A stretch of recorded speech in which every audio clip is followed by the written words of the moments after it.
No, I'm not gonna do it. I'll leave that right there. Good evening, everybody, and thank you for joining us for week 8 of our Inclusion in the Arts series with Inclusive Theater of Western New York. This week, we are talking to ITOWNY actors, and it's pretty awesome because the 3 that were here were in our production last weekend of Somebody Famous by D.M. Larson, and it was a super cool event. You guys did a great job in your feed, and you know, we have, hey Chris, how are you? What up? Chris Hey, is Chris. also a ITOWNY actor. He wasn't in the last production, but he has done some acting with Inclusive. But just to start out, we'll start with Kat, Jess, and Queen. And what I was kind of thinking about is maybe we could talk about some of the differences in acting that take place between being on stage and then being on live video streaming, as opposed to, you know, what we're typically used to.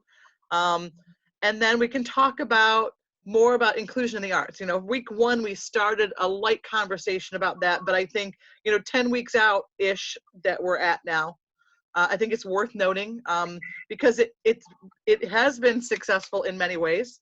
People are now using it in different ways that we hadn't anticipated. So it's kind of a cool, you know, thing that we have going now with this online platform. So I will ask Kat, Jess, and Queen. So, you know, how was it? What, you know, last week was challenging. Is this our Patty? Yes, it is. Hello, Patty. So you are live. Patty. We are Hey, streaming what's now. Patty was also in last week's production. She played the role of Reggie. So what I just did is I'm just turning the question over to Kat, Jess, Queen, and you. If you could talk a little bit about what it was like to do a show virtually as opposed to stage. Hey, Janelle, who's walking in here. And then we'll talk some more throughout about acting during a pandemic, I guess, if you will. So I will toss it to you guys.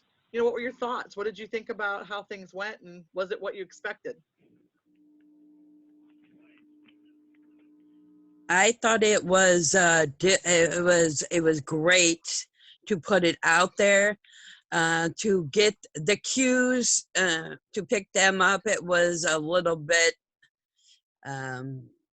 difficult to pick up the cues right away, and then after that, the only thing is you couldn't really see like expressions and things like that. So Patty, I have you muted right now. That's your, okay. Okay, it's gone now. Okay. Did everybody else have a similar experience? Was it challenging for cues and things like that when you were acting? I don't think it was as challenging, but we did a radio production live in December with another group. So I have a bit of a different experience coming in with it that way.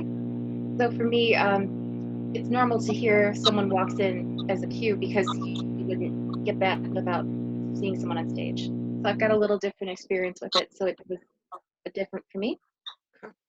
Jess, how about for you? Well, it was a little bit challenging because it wasn't just with the cues, but technical difficulties like delayed response, like 10-second delay, where you have to wait and be like, you know, like, or there's like crackling in the voice when you're talking to somebody.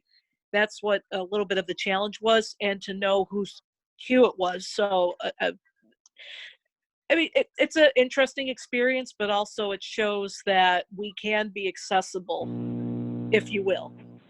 Yeah, so one of the issues that I'm glad you brought up the tech part. So Saturday night tends to be one of those hot times, right? Saturday, 8 p.m. Eastern time, people are on, everybody's on at once. And not only on Zoom, but also on things like the cable, right? So everybody who is on a certain Wi-Fi provider is all on. It's the night, Saturday night. So that was in fact a challenge both for you guys, but also on our end for the production part, because we would freeze up back here and then we could see the delay happening. And then a weird thing, so like I could hear Jessica in the other room and it was echoing 4 or 5 seconds after what I was hearing. I would see it on the screen. So there were kind of weird challenges. But that being said, I don't think it was terrible. I think we just had some things that I think as we get better and different technology gets better, that will also increase. I want to ask Patty as well, what she thought. And Patty, I have to pause you in between comments because it's getting some feedback. But I don't know where it's coming from. I have don't either, no but idea. You're fine. So what did you think about filming it versus, or not filming it, streaming live versus staging the performance? Well, actually, I, as Jess, also have done online, on radio, live podcasts. So Okay. I felt that I was hoping that the audience would picture it, would be able to like close their eyes and picture what was going on instead of trying to focus on, okay, whose voices they were hearing, and actually could envision it themselves. So, and then seeing, I guess, the independent, little pictures on the thing, because I did watch it. I was hoping that they were able to, separate themselves and see it like in their own mind. Well, we can ask two audience members right now. Chris and Janelle were there, and they were viewing the event. So how was it for you guys? Were you able to kind of close your eyes and see that, or was it a barrier for you because it was a change of venue, if you will? I was going to say that, like, for me, it definitely wasn't a barrier. I mean, is it different? Sure, we're living in a different time. And the delay is an interesting thing because not only is Zoom itself or any other platform that you might use, it's not exclusive to Zoom, busier on, say, Saturday night, but also we all have different bandwidth and things that we're working with. So the delays are going to be there and things. And it's the same thing that happens in any forum. Like, say, the reason why you can't really have like a choir sing, let's say, or something like that all at once, because it just doesn't sync up, so it's tricky that way. But and I mean, you notice those things, but as far as the performance and being able to be drawn into the performance, which is, Patty, what I think you're talking about, and that's kind of what I look for, when in theater or in a movie or anything like that, any kind of performance, you want to be drawn in, and I had absolutely no problem with that at all. I thought it was fantastic. I would even say that not only was it great, it was better than I expected. I mean, because you go in kind of not knowing what to expect, and I thought it went really well. Yeah, and it's a great script. I mean, that was one of the reasons it was selected.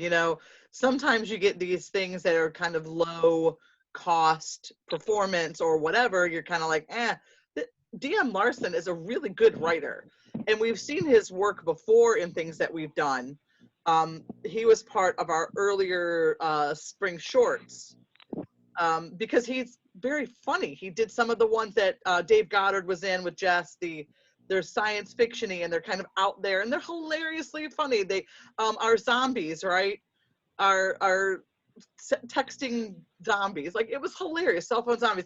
So like that also helps, but I think that also the talent of the actors, right? So everybody came together, and one of the things about inclusive is that we're all different levels, right? But aside from tech, like just throw that out the window, everybody showed up at rehearsals and they worked hard on it during the week. You could tell that. So when we weren't meeting, it was happening. So although things were different because we weren't performing it in front of a full audience where you can physically interact, I think you guys carried your own. And I'll ask Heather, I'll put her on the spot. She just came in. So Heather, you saw last week, was it much different for you, or how was it different than viewing a stage production of the same performance? Was it about the same? Was it challenging? Were you able to enjoy a show under a format that's kind of like the Brady Bunch? I thought it was good. Good. Thank you. It was good. Did it good. I agree. So, okay, so then I'm just going to ask another question.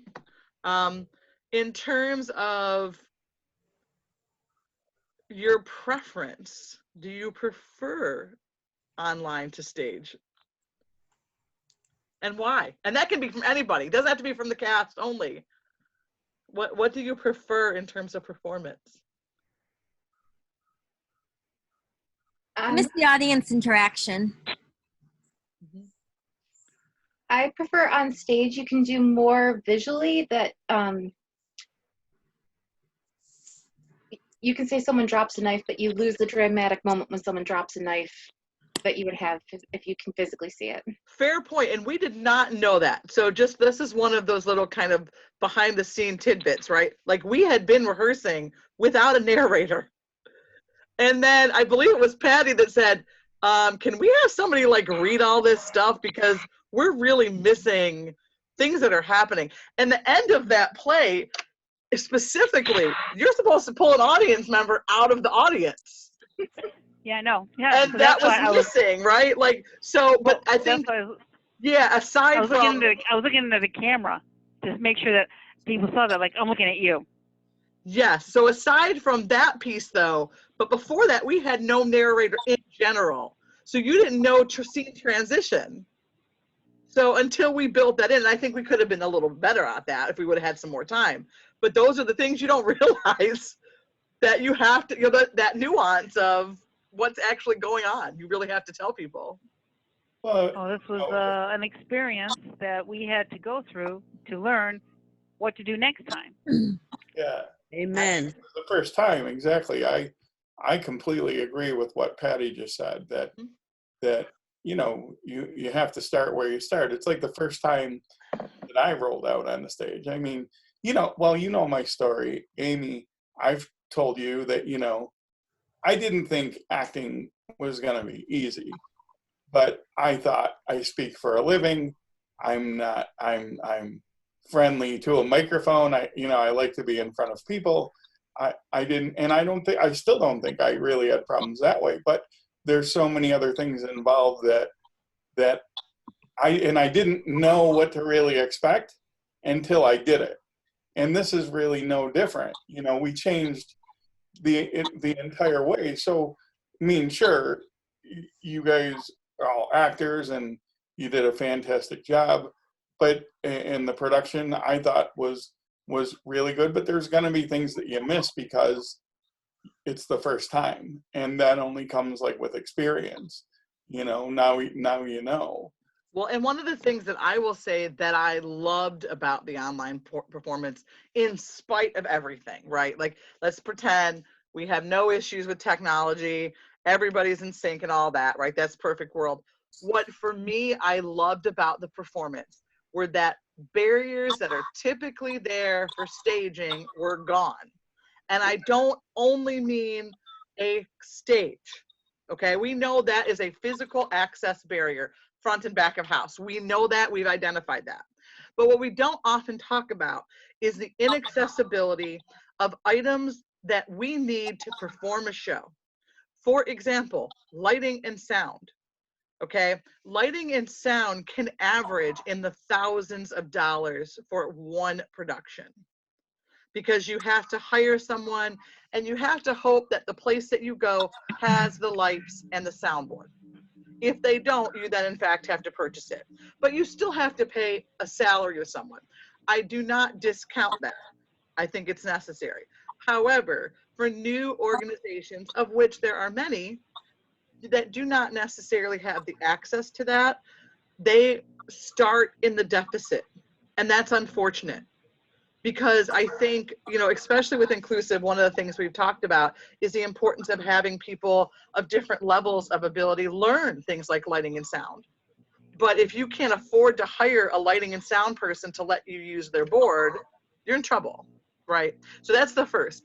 The second piece also, the physical accessibility of buying a space, right? Like we talk about staging, we know that's a barrier for us.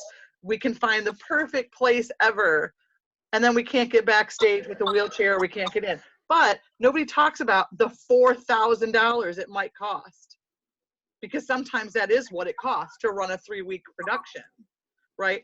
That is often unattainable for new and building organizations, which was, again, why Inclusive was born, right? Like, we want people to have access to the arts. The arts should not be exclusive to people who just simply have the money to get in there.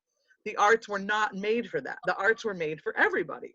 And when we get into a period of elite versus people who have less, we have a very terrible imbalance, right? And we can't change our world without art. That's who we are. So I think for this, for me personally, it showed what you can do. It's not ideal. We had our barriers, right? But it showed that we could do what others are doing, and that we could do it without those barriers just as well as people who had maybe a $10,000 program where you can video share, right? I mean, Or better. right, you've seen the Jimmy Kimmel, like he did his whole thing with the Roots this week. Amazing, right? 12 people at one time playing music, singing together. Awesome, right? That is not accessible to most people. Well, even the singer Dua Lipa, like with her live performance, she had all of her backup singers and stuff, and that made it accessible. If you guys have seen one of the singers that she performed live for the first time. Correct. But it also makes it accessible to people who maybe don't have that kind of money, that you can use a platform like this and it makes it so it's accessible to people. I also, you know, talk about DM Larson having good scripts that are, it's good, right? It was low that you had to pay for it, right? There weren't a whole lot of copyright fees, right? That when you purchase a show, if you want to stage a Broadway production or Broadway quote level or something that's just off Broadway, you could pay $150 plus per night per right to watch that show, right? And that's small potatoes. I mean, it's probably usually much more than that. So a 3-week run is over $1,000 just for the privilege. And again, not negating someone's work. Artists need to be paid. This is what we talk about, right? But the inaccessibility of some things, especially for groups that don't, they lack the funding to do this. DM Larson has made that accessible, as have many other authors online, which is super cool. So I think for me, seeing how accessibility, like, this is great. You know, we have to come together. We have our issues. We brush them through. You know, hopefully what I'd like to see next week, guys, is an open mic. We haven't really talked much about it, but I think we could totally pull something together like that. You don't need rehearsal with a group, but you can do it on your own, things like that, right? But in how this translate to theater and where we're going with inclusion, I think we need to think about that.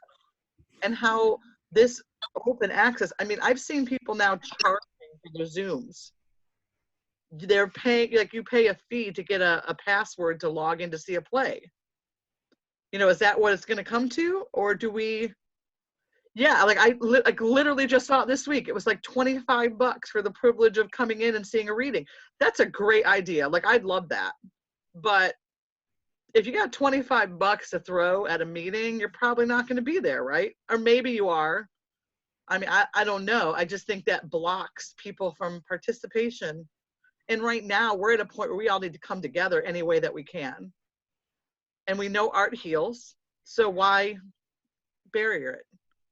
But I'll get off my soapbox because I'll be on here all day if you let me. I just, like, I thought it was a really great performance. It showed that everybody worked hard, and I have never been prouder. I thought you all did extraordinary, and you should be very proud of yourselves. So I agree. I think that it levels the playing field in so many ways, both from a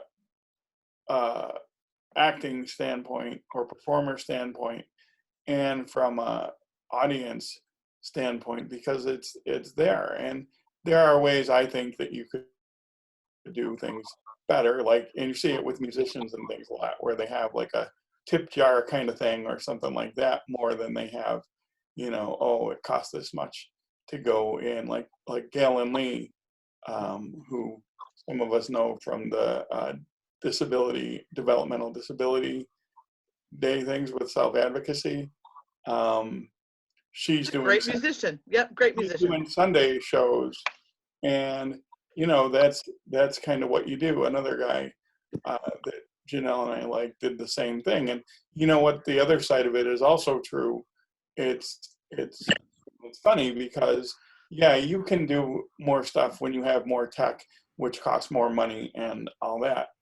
But relatively speaking, like Gail and Lee had problems with delay the same way we might have problems with delay, and so on. So like again, it just levels the playing field in so many ways, and it takes again, as you were already said, it knocks down a whole bunch of barriers that I don't even know that so often we don't even think about, and here we are, and we were kind of forced into this is the world we live in right now, but here's something beautiful that we can make out of it, and again, that's why we showed up, and that's why I thought it was fantastic.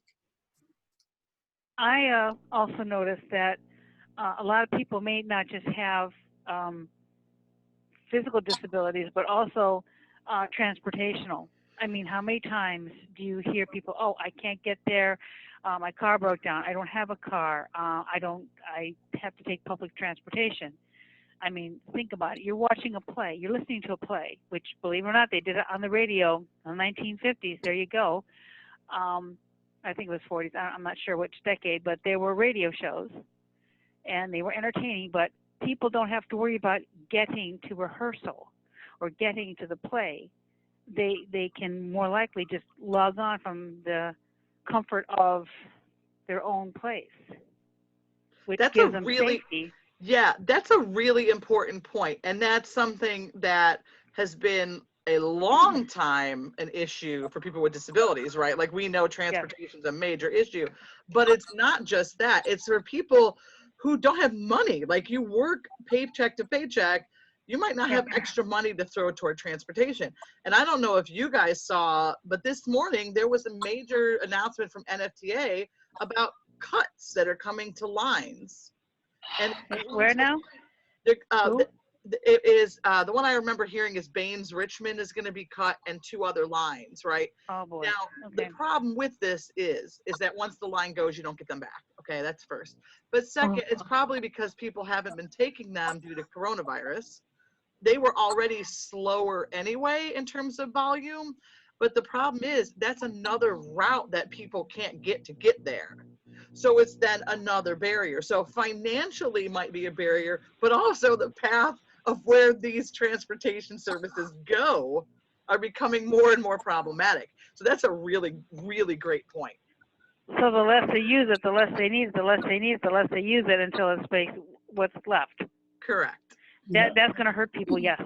And we're going to lose a lot of people who can't take PAL or paratransit, and boom, you've lost probably 1/3 of your people right there. Correct. Absolutely. I absolutely agree. And I think there's a couple of good points in there, Patty, that, and also I thought, when you talked about being around the radio, like, I mean, if you think about like old time movie things that you see where they're kind of acting that out, it's a family sitting around the radio just like you described, and I immediately like had that image in my head. And so again, you kind of do so many different things. And another thing that I thought about with all this is sure, everybody wants to get back to in real life, and that matters. I miss you guys a lot, and I miss being able, I'm again super extroverted, and I like to hug people, and I like to be around people, and I like to look people in the eye and everything else.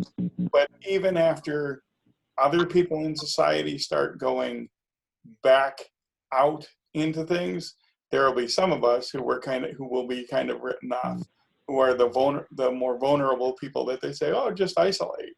And that's kind of one of my fears, is that we're going to get sort of left behind there too, that other people will go back into public space and everything. And some of us still will be, our lives will still be in danger, and we'll just be left behind because, people will stop doing these sorts of things. But it also, to me, shows why it's important that we think about inclusion in so many ways. And sure, we may not do as many, but why it's a good thing to be able to do it, because you just reach different people that you might not reach for a whole bunch of reasons. Yeah, exactly. And and then to speak to the other point about not having the money to get there, well, maybe if you have the money to get there and you can't come in, one of the things we identified early on with inclusive theater was that there were people that were part of our theater company that could not afford to go to shows because they were cost prohibitive. So we have spent some time, whether it's through trying to get people to donate, once in a while it'll happen, but also through relationships to get tickets so people can participate. Zoom has leveled that for us. We're not charging people to be here. We want you here. As a matter of fact, if we could have 300 people on here, we'd welcome it with open arms. And we actually do have that version, right? So we want access because, again, art heals. We know it enriches us as human beings, and it will help us as we're moving forward and finding out who we are and how we are going to deal with life around us, because the world is forever changed. And I saw a really cool thing the other day, and it was actually that Renee Brown talking about that new normal. Like, the old way that we lived wasn't necessarily a good one. There were a lot of things happening. So I'm going to look for that real quick because I want to make sure that I say what I said correctly, unless you have it up, Chris. I'll get it. Okay, I'll let you do that. And then if you will read it to us, because that's kind of the key to not only of what's happening now, but it's the key of inclusive theater and why we came to life. That there were injustices and things that we saw were happening. While you're looking for that, I will also just point to, it's not up yet, but this morning at NPR, there was a really great segment on a person with disabilities who has found new life online since the pandemic. Because Amy, and I just wanted to, sorry to interrupt, I just wanted to throw out there too that at some point when we do get back to being able to perform live on a stage, let's not forget that we can broadcast our live performances over Zoom to those people who can't make it and are, not accessible to come to or whatever. That's always going to be a platform that's going to be there that even though we're doing it live, we can still use, and we haven't used in the past. Absolutely. Absolutely. Oh, I never thought about that. It took us, first of all, forever to get a YouTube channel for whatever reason, probably because I'm lazy, but we have that now. We know we can share video. So this kind of goes back to what Patty was saying about the learning, right? Like, we're learning things every day and we're getting better at it. We know how to share these. We know how to have access later. A really strange thing, and the only thing we have to check on is dependent on these shows, is what that does with certain rights. Right. And I'm not sure what it would do with a paid one. Well, and all of that's going to be changing because so much stuff is going online now. I think that's going to be changing. So, yeah, I hope so. I really do, because there's so many great things, and there'll be, well, for example, music, right? Like, how many times you try to share a clip on Facebook or something and it kicks it off because of copyright infringement or whatever, and you've got to put that line on there, this doesn't belong to me. A 30-second clip never hurt nobody. So I don't know. It's become this, everything's become this proprietary thing. And while, I guess as a writer, I'd be mad if people were using it carelessly, I would be honored to have somebody find my play and want to stage it, whether it was through live stream or Zoom or whatever. Because this might actually promote more people publicity, to right? plays. Yes, that's exactly my thought in that it's really hard. Every Tom, Dick, and Harry has a self-publishing thing they can do, right? Like, you can put stuff on Amazon. There are books that are $0. They want to be found so bad. They want their voice heard. So this is an extension. So this might open a door. This might open a door to people who feel like, I can't write, I'm not quality. All of a sudden they hear a play and I like that. Agreed. I and like you don't know. There's a lot of good stuff out there. We all think stuff. And I know, like, some of the issue now, people are frustrated because they have writer's block because of COVID, you know, Yeah. and it's been challenging, and I can speak to that on a personal level in many ways. But for those who can produce, you know, there's a suggestion made that people should be writing something every single day about their experiences with COVID-19. Because at some point, well, although I know the museum is already looking for them, people want to hear the stories. Because long after we're gone, this stays. This is a historic event. We forget that. Because it's bullshit and we're dealing with it every day, right? Like, but this really is, we're living history like we've never done it before, or at least since 1918. So, And we're or hearing 17, those stories now too. 17, whatever. Yep. What's that? And we're hearing those stories now too. And it's like, wow, remember when? And now it's like, yeah, this is today. And imagine 100 years from now, say it happens, when it happens again. Wow, look at this. In 2020, they went through this, and look what they did. Yep. Exactly. I don't know. Yeah. So you're also making this kind of lifetime. It's almost like a time capsule, and I like to look at these like that too. And when we're on like our Jetson TV screen someday with our plays, right? We can go back and say, we started here. Look at where we came from. Who knows? Maybe we just started something. I think it's great. So my question then for you guys, as Chris is still looking there, is I have it, actually. have it? Okay, please. Will you read what this quote was? Because this blew me away, and I think should be a touchstone for all of us. Can I say one thing just to No. what are you talking about first? No. Fine. This is not America. Yes, please. Here's the quote. But anyways, so that's, again, we're talking about the power of art, right? And the power of art can't be restricted by platform. Like, that's the good news, is that you can put art anywhere, and here's a place where it's super accessible, and you can do things just because you can do them, you know, and we have that opportunity there, and right now, to be able to do it. And you know, people are looking for stuff because the world isn't normal.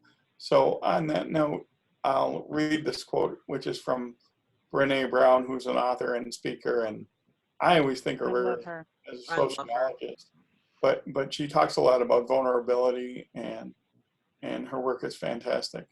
And here's a quote that she had recently, and it says this. It says, "We will not go back to normal. Normal never was. Our pre-corona existence was not normal, other than we normalized greed, inequity, exhaustion, depletion, extraction, disconnection, confusion, rage, hoarding, hate, and lack. We should not long to return, my friends. We are being given the opportunity to stitch a new garment, one that fits all of humanity and nature." Mm. She's awesome. Yeah, I agree. I agree. I've heard her speak, and she's awesome. Yeah. That can't be more true. And I certainly hope that we, being taught this lesson, do not go back to those things, because that is one thing that this has taught us.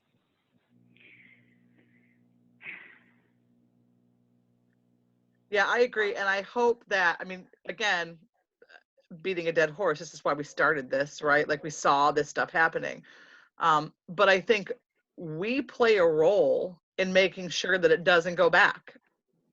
You know what? I think too, not only do I think we play a role, it goes back to something I've talked about with our group for a long time. We're already outsiders, so fuck it. You know, if I can be so bold, like, why not? You know, throw all the other stuff aside. Like, we can do something that nobody else is doing, because we can do something that nobody else is doing, and we can be different from the way everybody else is, and we can show a new model, and we can reach out to people who are not usually brought into performance and theater based on economics or ability or any number of other things.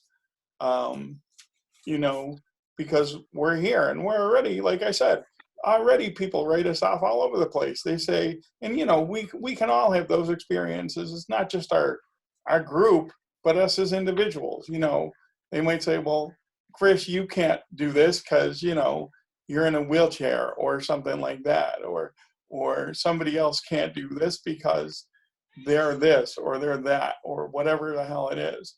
But that's bullshit. And you know, if we're going to change the paradigm into something new, like, we have that opportunity to do it, and here we are. So let's go out and do it. And I think it's a gift, really. I agree. I don't know how the rest of you feel about it. I wanna do it totally again. agree. I want to do this again. Well, as I was closing last week, I mentioned us doing a radio show. I think it would be super love it. cool. We just need to find something that's public domain, obviously, that we can do. So that's Like a podcast? No, like think Ralphie and Little Orphan Annie, right? Remember, he would sit there by the radio and listen, right? That's Yeah. scripted. There are plays that you can do for free. There are, somebody told me about one of my groups I belong to. They said that there are plays you can do that don't have royalties attached to them. Yeah, I get it. Hey, Avery, or it'll be really low royalty. I took some Now, time to here's a challenge I didn't know. Theater companies like ours, I don't know how would this set with, like, financially, like some theater companies will have a hard time going under, like with, like, for overhead. I mean, is like finances. I don't know how you see that's run. Do you mean to purchase rights to a show? Is that what you mean? Yes, like, say if we did that. Yeah, so How you would want to get free or low cost, which is what we've been doing. Okay. When we did our Festival of Shorts, we paid every writer that was selected the best that we could. Like, and typically they request payment ahead of time. Yes. When you're buying rights. So, like, for example, I did pay low rights for DM Larson. That was paid upfront so we could do the show. If you were buying something from one of the groups, I have a whole bunch of little small books floating around, right? To get just one copy of the book was $25, and then to purchase the rights is more and more, and that's, you have to pay that in advance. So that's where fundraising comes in. What we do at Inclusive is whatever we make on the show, it pays our actors. And when I tell you, like, most times that is fully paid out, it's no joke. Like, we make sure that everybody's getting something. Like, for example, Shakespeare, you know, that was the big one, right? That was our huge show. Like, we literally made zero. I think we were in the red for that. It was important for us, for the amount of time and work that was put in for that to happen. So we have to do that through fundraising, and then or identification of things that are very low cost or free. So we often try to find those things that we can online. The cell phone zombies was another one of those low cost purchases. Also, if people are writers, you know, if you have a really good script, we like looking at that and giving people opportunity. You know, there's nothing saying, you know, I have nothing against the Shakespeares and the Faulkners and all of these big writers out there, but we have some pretty talented people in Inclusive and also in Western New York. And I love being able to showcase that work. And of course, you do pay the writer. It is often much less than would be the royalties that you'd pay to somebody you don't know, because it's usually a business that's getting the royalty fees. So yeah, hi Avery, I see you there. Kat, are you still there? Yeah, I'm still here. I'm sorry. So what were you going to say before? Nothing important, don't worry. It is important because you were going to say it, sister. Okay. Yeah, that's good. Go with that, Tigress. It's okay. Was it about a show, a radio show, Kat? Yeah, I have been working on some research this week. I'm trying to find some radio shows that we could do that are open domain that are a little more female heavy, but with a couple male parts, because we've got a very female heavy group. So we'd have a little better balance with it, because a lot of these are, I hate to put it this way, 1920s, 1930s, 1950s, because that's the time of radio. So. And I don't know how you, I think that's fantastic. And I love that. I love it. I love it. And I don't know I how love it. you feel about it, but one of the things I'd like to see for the radio show is us in, for lack of a better word, costume who are performing it. Amen. Because I think I'm all for it. yeah, so like we were gonna go all out with somebody famous. It was like, it was just a table read. But if you look to old time radio, even them showing up at the radio station, they dressed up. And Amy, there are some ways we can, I've been reading a little bit for some other stuff, do like a standard background of everybody who is part of the show, and ways we can hide the quote unquote audience so they're not showing up at all. So some of those types of things we can work through. That's perfect. So, you know, so that I think will help with some of that delay and stuff, because if the audience isn't taking up the bandwidth, that'll help. With some That's excellent. No, thank you for doing that. So I think that, you know, we know what our next big project will be then. Yeah. I don't know how long you guys think we need to pull it off. If we do it in 2 weeks like we did the last one. Or I got all the time in the world, I'll tell you that much. All the time in the world. So Avery, I'll check my schedule. You check your schedule. So Avery, you didn't hear, but next week we're going to do an open mic night. An open mic, huh? Next Saturday night. So I want you to bring some of that rap. Oh, okay. Oh, yeah. That could be awesome sauce to the fullest, though, Tigress. I can't wait for that, because I've never been doing that open mic since 2018. See, and my boyfriend's on here. He didn't know you called me the Tigress, so that's awesome. I'll hear that tonight. Thanks. Anytime, Tigress. I got your back. Period. We still got that song 1970 to 1989. Thank you, Avery. Thank you. I can't wait to hear that. I'm stoked. No problem, the Tigress. I have no idea what's happening there, but I'm glad it The is. Queen of Rochester. He has two or three. Who's the Queen of? Oh, that's you. Okay, I'm like, wait, what? That's me. You're the Queen of Rochester? I am the definitive / the Queen of Rochester. Ah, okay. Like a drag queen? No. I'm the queen. The reason why I do the Queen of Rochester, boys, I've been doing that since when I was at the old Arts and Union Road. Gotcha. Okay. And they loved it. So Avery, what was your experience like in your first show with Inclusive Theater? What did you think of Shakespeare last summer? Well, the Shakespeare, when I first tried the Shakespeare at the summer, I was doing a tryout at first. And then the next thing you know, when I found out, I checked on my email, I played as one of the fairies of Mustard Seed. Mustard Seed. And Mustard Seed had a really cool rap that he did. Yes. Because you are a talented rapper. That was dope. It was dope. And we put it in there because of your strength as a rapper. I know, right? I am more as a... Shakespeare didn't rap it out. So I'm glad that you did. Oh yeah, I was more than a rapper. I'm also a songwriter as well. No, yes, but this was just for Shakespeare. So, yeah, so Shakespeare, you came in and you turned that out, right? So those are old lyrics that you turned into a rap for today, and that was pretty badass. Damn right, Tigress. You did a great job.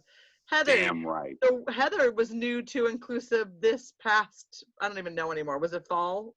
It was last fall when we had our shorts on stigma.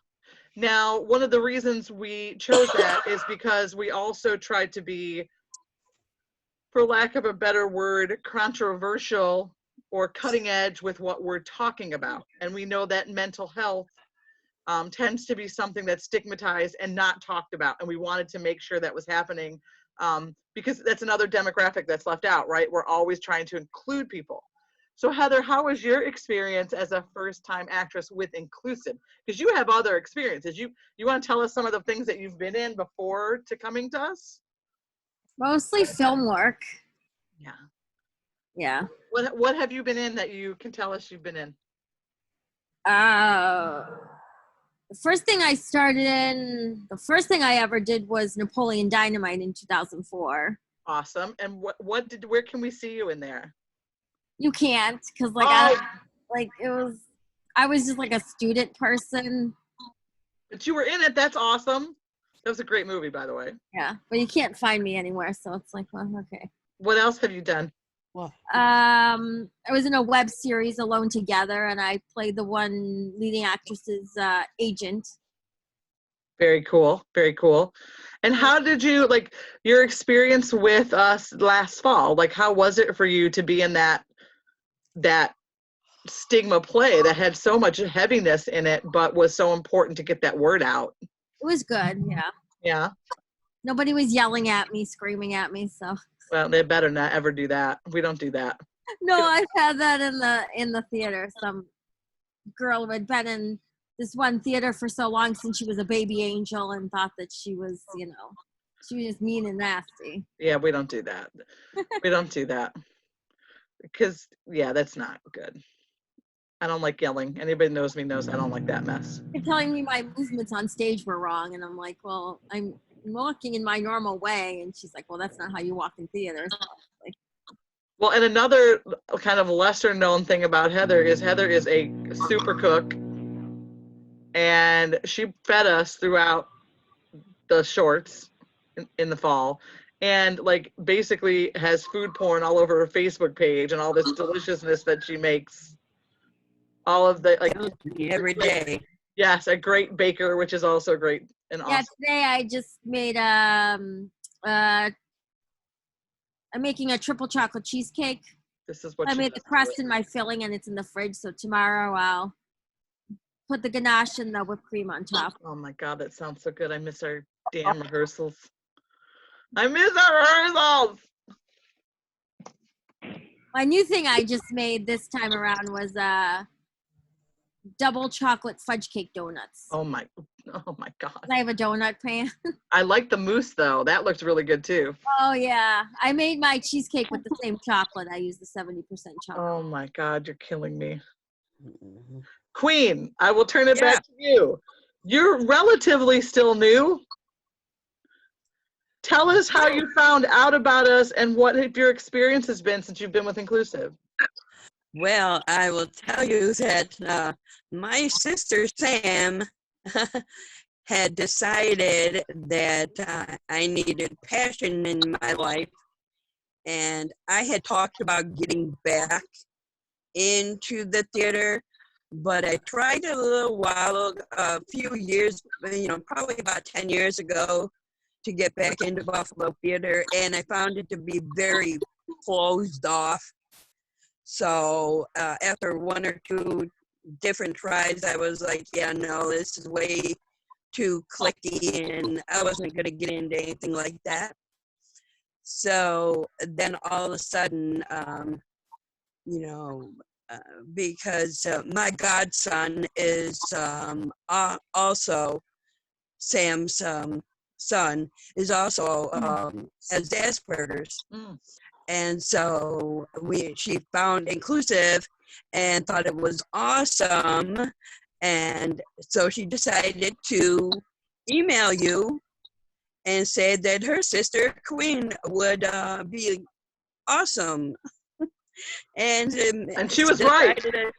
Decided to sign me up. She was very right. And I just have found a great family with Inclusive. I love you all. Well, we love you.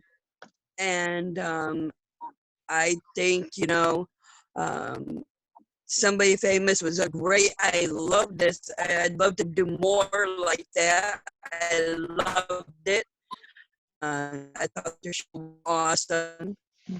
I would have liked to, and I'm going to work on getting, my laptop so I get a bigger picture, because it would have been awesome for my facial expressions to come across, and whatnot. And if I would have found a rubber chicken, I would have been happy with that. That's great. I am very excited to hear about the 40s radio show, So I definitely would be, totally interested in something like that as well. Yeah, that's something I wanted to do for a long time, and I wanted to, like, my own selfish. It came out of listening to Canadian radio a long time ago, and they used to do body interpretations of Christmas stories. And I will never forget them doing one of It's a Wonderful Life. And it was the dirtiest and most hilarious thing I've ever heard. They changed every line. It was all innuendo, even down to the names of the characters. And it was fantastic. And it wasn't enough to get obviously banned. There was not one curse word in it. But it was enough that you knew what they were doing, and it was hilarious. And I have ever since wanted to do that because I think it's the greatest thing ever. But also because 40s radio, it's amazing. That was an amazing time. To go back to Patty's initial point, envisioning of what's happening. Like, you don't have to see somebody to know that a story is taking place. And I like that idea. I think it's a really cool thing. I think it changes how we think about things. It also changes how we approach them. And that's kind of I thought it would be kind of fun to do that and see what we could do with it on Zoom. How does that change the dynamic? Also, just to kick back to somebody famous, I mean, it's still our hope at some point to stage this. Like, it is hilariously funny. It had a limited enough set that we could do it. So at some point it will be on our radar, right? Like, we know we want to do it. We also had Much Ado About Nothing planned for this fall, right? So we know we still have work to do on the stage, but until we get back there, we have a job here. And that's to keep inclusion going. It's to keep opening access to people, no matter where they are. This allows us a virtually global reach, right? So my boyfriend lives in Virginia, and he's on here right now. We wouldn't have that in the actual physical space, and that's okay. But now we have an opportunity to reach people in different places. So, and we can do more productions too. Exactly. You can do many more because we don't have, yes, we still need the rigor. Like, people, we have time. So people, it was their responsibility to study the lines when we weren't together, right? But you can do a show in 2 weeks because you've invested the time. Do we want to get better at it? Sure. We will continue to get better. But part of what we know is that in practicing our art is what makes us good at what we do. Absolutely. And that's what you guys showed with this last performance. You practiced the hell out of it. I think this pandemic has shown us, is forcing us to look at things a little bit different, like stepping outside the box. Like, all right, you got to play. You don't have a stage. Okay, what are you going to do with it? Now what? Yes. Like Chris said, like Renee Brown. Well, I love. What, this is a new normal. Well, maybe this is the normal. Maybe this is normal. Maybe what we had before was a facade. That's and exactly. We're showing everybody that we can still put on plays. I mean, the theater, another theater company I was in, we had to trash the rest of the year, and who knows what's going to happen in fall. Yet I was still able to be part of a production, and I felt good. And I know people miss being on stage, but weren't we on stage? Yeah. I kind of thinking that we were. Good point. Great. I was Reggie. I was Reggie, and I became Reggie in a short period of time, but enabled me to focus on, my inflection, the way you speak. So I think this is I think we're going to show other theater companies, hey, guess what? We got the 411 on this one. We can do it. Info. Here we go. I love it. I do. Absolutely, I agree. That's what I was saying when I said, like, this leveled the playing field. Like, we can do whatever we want because we can do whatever we want. We're not, all barriers are before they seemed like, oh, this is how it's done, but they were actually restricting in some ways. And now we have a different sort of freedom to be able to try new things and do new things and do things in new ways. Well, and just to kind of point to something else as well. We're simultaneously running this monologue contest, and we've received entries from people we didn't even know about. Super cool. Super cool. I haven't got agree mine with in you, yet. I'm Barbara. still self-conscious. Yeah, so, and think about that, guys. You just have to record it with your phone, a 1 to 2 minute monologue. Chris submitted his, it's already up on YouTube. You know, this gives exposure beyond. Like, we love it for inclusive because it lets us find new talent. It lets us see your talent. But just think of what it's opening up, accessibility-wise, to people who may not have seen you before. I think that's super cool. And we're going to keep them up there in perpetuity, right? Like, they're there forever. Please So excuse.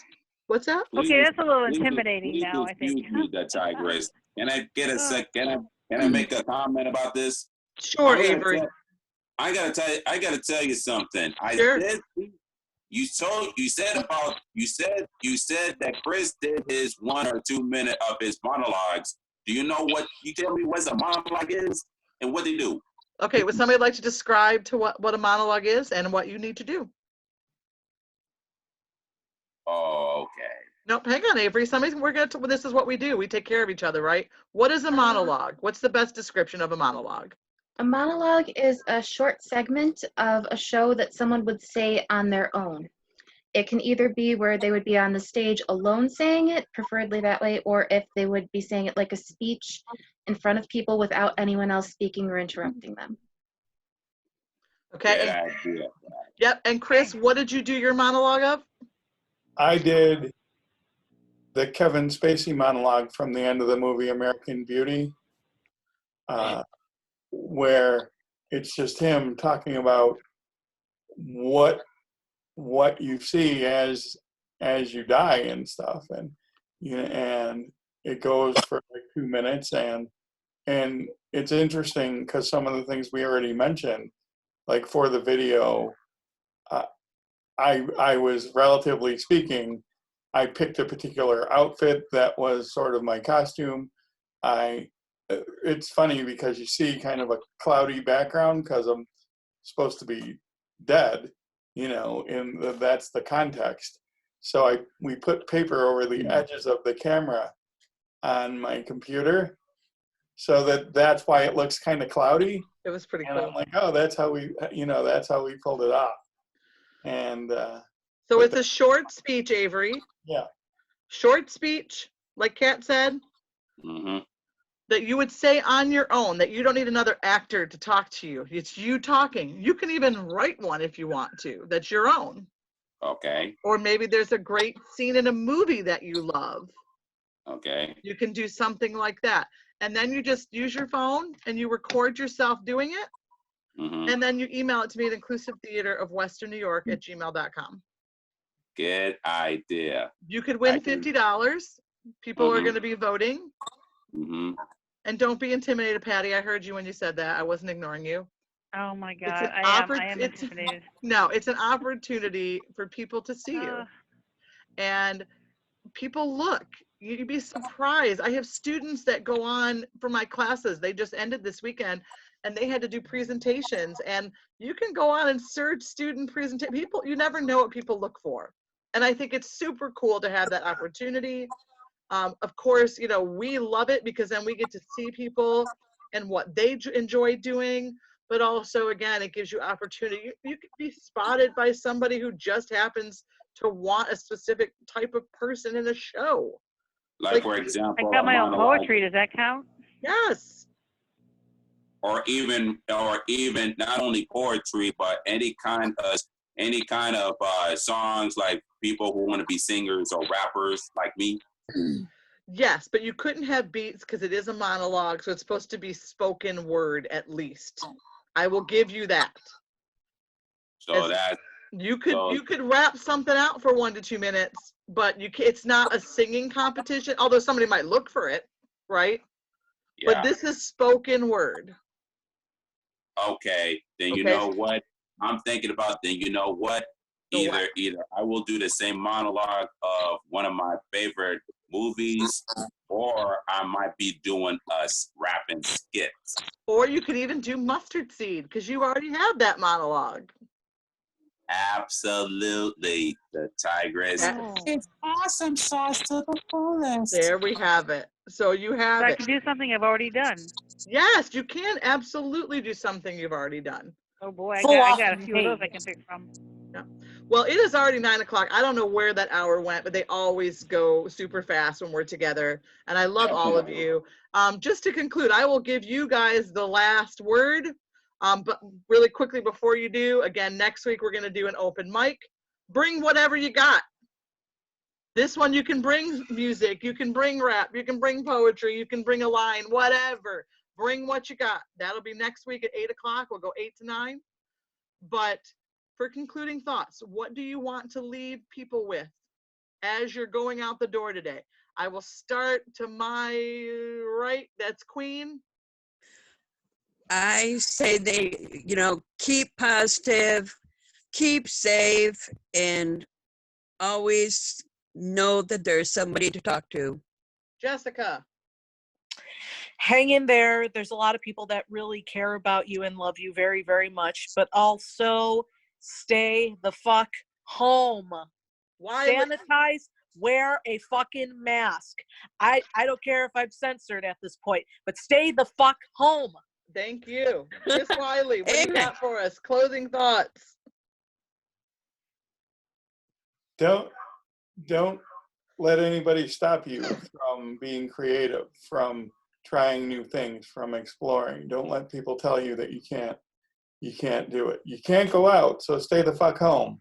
But don't let people tell you that you can't be creative, that you can't be an artist or an actor or any other thing that you want to be. It's your choice, not theirs. Janelle, what you got? We love you all, and we're here for you. And if people have ideas, share them as a group, because we can try things. That's what we're here for. So, we're not stuck in just doing plays or table reads or whatever. We can try other things. Heather. Just be safe and do what you can at home, I guess, for now. Yeah. Avery, closing thoughts? Anything? Say goodbye? Oh yeah. You know what? Here's my closing thought. If just be yourself, and you better be careful. So stay and be careful. Enjoy staying at home. Be creative at home if you want to. I don't care if you write some music. I don't care if you write any scripts, movie scripting or playwriting that I've been doing in the past. Just be careful. Just be advocating to yourself. Stay true and stay safe, and beware of the coronavirus, because this pandemic is going to continue. Kat. This too will pass. It may pass like a gallstone, but it will pass. Inclusive theater is for everyone. If you have any inklings at all of wanting to do anything involving theater, writing, acting, working on sets, costumes, any sort of acting, of course, anything involving theater, please reach out to Amy or to any of us. Any of us, yep. We really want to hear from you. We want you to work with us. And my boyfriend won't say anything. So Patty, you are our concluding thought for the night. Stop listening to what other people think you should be feeling. You are feeling what you're going to be feeling. Feel it. No other person's feelings are yours. No other person's thoughts are yours. No other person's creations are yours. If you please stay at home, wash your hands. If you must go out, be safe, be aware, but don't be petrified and scared. I know it's scary out there. Don't be scared. Find solitude, because from within can come without. So please be safe and don't be normal. And we will see you all next Saturday night at 8 o'clock for our open mic. Have a great week, everybody. Be safe. Stay the fuck home. Amen.